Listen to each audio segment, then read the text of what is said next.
The book name is Who Will Cry When You Die? The very first chapter name is Discover Your Calling. Let's start. When I was growing up, my father said something to me I will never forget. Son, you were born, you were cried while the world rejoiced. Live your life in such a way that when you die in this world, cries while you rejoice. We live in an age when we have forgotten what life is all about. We can easily put a person on the moon, but we have trouble walking across the street to meet a new neighbor. We can fire a missile across the world with pinpoint accuracy, but we have trouble keeping a date with our children to go to the library. We have emails, fax machines, and digital phones so that we can stay connected. And yet, we live in a time where human beings have never been less connected. We have lost touch with our humanity. We have lost touch with our purpose. We have lost sight of things that matters the most. And so, as you start this book, I respectfully ask you, who will cry when you die? How many lives will you touch while you have the privilege to walk this planet?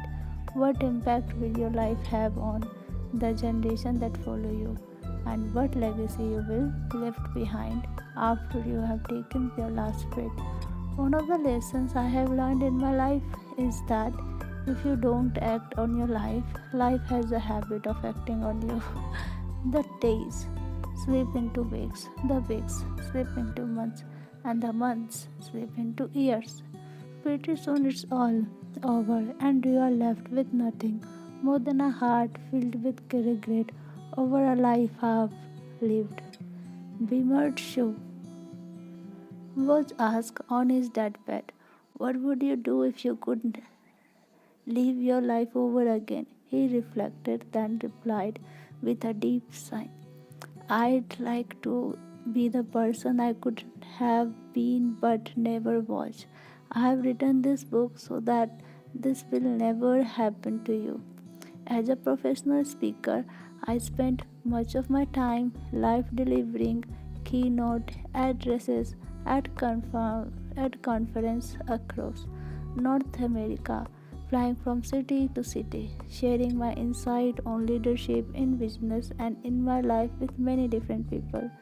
Though they all come from diverse walks of life, the question invariably center on the same thing these days.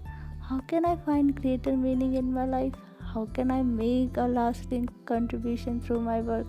And how can I simply show that I can enjoy the journey of my life before it is too late? My answer always begins the same way. Find your calling. I believe all have special talents that are just waiting to be engaged in a worthy pursuit. We are all here for some unique purpose, some nobles, some objectives that will allow us to manifest our higher human potential while we, at the same time, add value to the lives around us. Finding your calling doesn't mean you must leave the job you have right now. It simply means you need to bring more of yourself into your work and focus on the things you do the best. It means you have to stop waiting for the other people to make the changes you desire and, as Mahatma Gandhi noted, be the chance that you wish to see most in your world. Be the change that you wish to see most in the world. And once you do, your life will change. So, this was the first chapter. I hope that you must have enjoyed. And thank you so much for listening.